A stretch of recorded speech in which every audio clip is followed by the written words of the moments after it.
Hey, good morning, guys. Welcome back to DJ's Workshop. So today, what we're going to be doing, I have a wood chipper that I use to clean the yard up. I also use it to mulch up like pine branches and stuff for my chickens, lay it down in their coop area. So the other day, I was out chipping a bunch of wood, and the belt let go on me. So I'm going to need to put a new belt on it. I did pick up a new one here. This one is actually a Goodyear belt.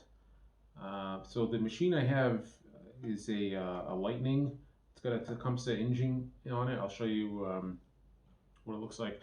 But the belt that I'm using is a 28-inch belt, and the part number is 5LK280. This is the belt I'm using. So what we got to do is unbolt the engine pretty much from the unit and swing it out of the way so we can get into where the pulleys are. It's a little bit to get to it, but it's not too bad. So let me show you what I'm up against here, and I'll show you how we're going to get it done. Okay, so the machine that I have is a Gardener Supply. It's a model 612P-60. It does have a Tecumseh engine on it.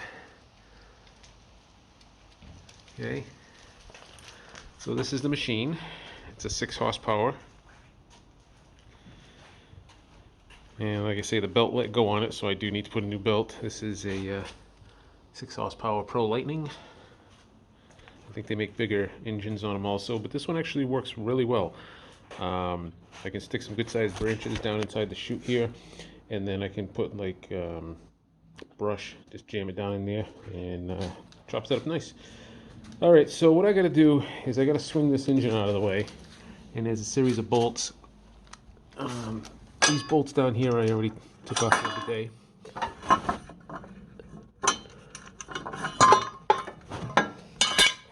Alright, so you can see the bottom pulley right there, and then there's an idler pulley, and then the other pulley up top. So I need to take these other bolts off of here. There's 2 there, and then there's 2 on the top. One here and one on the other side. I want to leave the one on the other side attached so I can just swing this out of the way. So let me get those 4 bolts out. I believe they're probably like 1/2 inch bolts, and then we'll get this swung out of the way.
Alright, so now you can see we can slide this out of the way. And here's our upper pulley for the engine. And then we have our idler pulley in the middle there, and then our lower pulley. So we basically got to sneak the belt up in here and then try to catch it on this top one, put it all back together. So let's see. Okay, so that's spinning freely. Item's spinning freely, that's all good. So let's see if we can get that belt in there.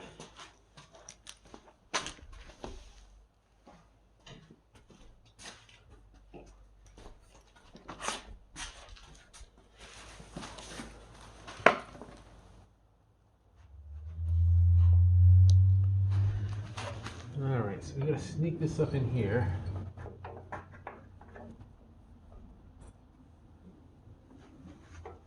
Okay,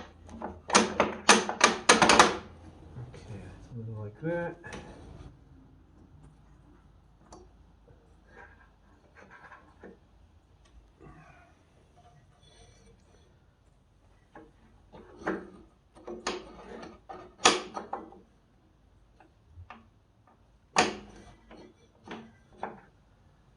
And then we just gotta try and pull this up over this pulley.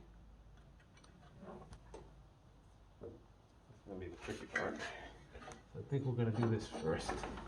I'll do the top one first.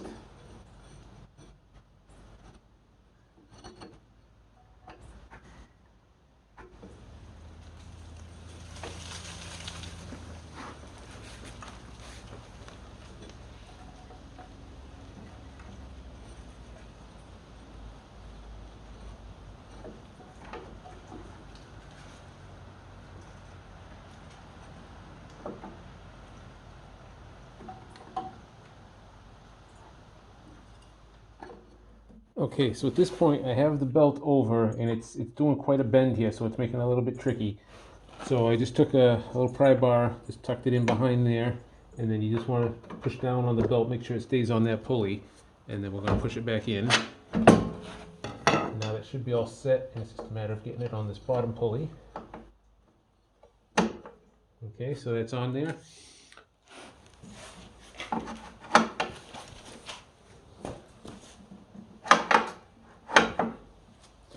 Alright, I just put the tension bar back on there.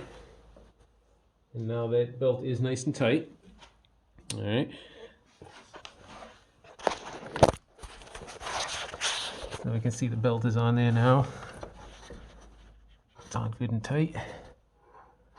Alright, so what we'll do is I'll just bolt these panels back up, and then we'll start her up and make sure she's working. Okay, so while I got it in the shop here, I'm going to check the oil on it. I haven't checked it in a little bit. They do have the oil dipstick kind of buried behind this shield here, so I just find it easier just to take these bolts off, pull it off, and that way you can service this thing whatever you need to do to it. So you basically just take this off, pull it out, check your level, make sure it looks good. Okay.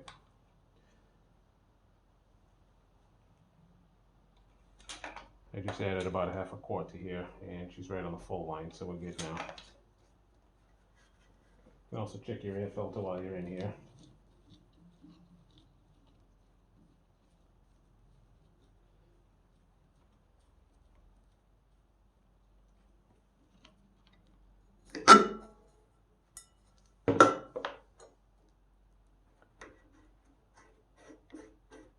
This has a little nut on the top here also.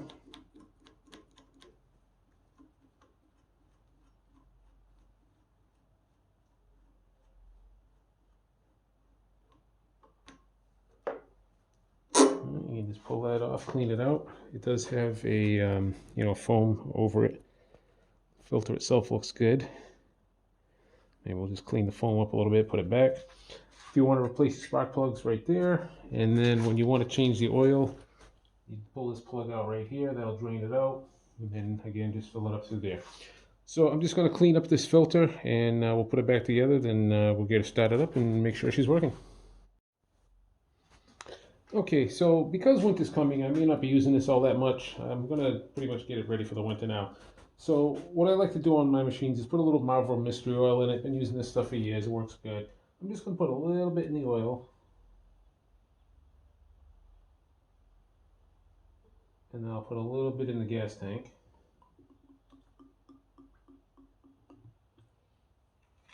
All right, then I'm going to top off the fuel, and I'll put a little bit of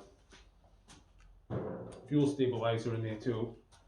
So let me get some gas, we'll put some of that in, and we'll get this top back on and start her up, let her run for a little bit. All right, I'll be putting some of this in there, some stable fuel stabilizer. All right, now that we get everything all back together, we're going to start it up, let it run for a minute, and make sure that the belt's engaging and everything's good.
All right, so you can see it's working again now that we got the belt on there. So yeah, that's about it. You just got to basically swing the engine out of the way. It's a little tricky getting the belt on there. There is a little retainer pin on the idler pulley that keeps it from popping off the pulley. So you got to loosen that pin up, snake the belt behind it, and then tighten the pin back down. And then I found the easier way was to put the top pulley on first and swing the engine back in, and then put the bottom pulley back on. I had to use a big pair of pliers on the bottom pulley shaft just to turn it as I was putting the belt on, feeding it on, so that way it would feed back on. But once you get it on, you just bolt it back up, and then you're good to go. Alright guys, so if you have one of these machines and you snap a belt on it, that's what's involved. Not too big a deal. There's not a whole lot that has to come apart, but it is just a little bit of a pain trying to get that belt on and lined up properly. Alright, hope that helps you guys. If you like the video, give a thumbs up, a like, a share, and I'll catch you guys on the next one.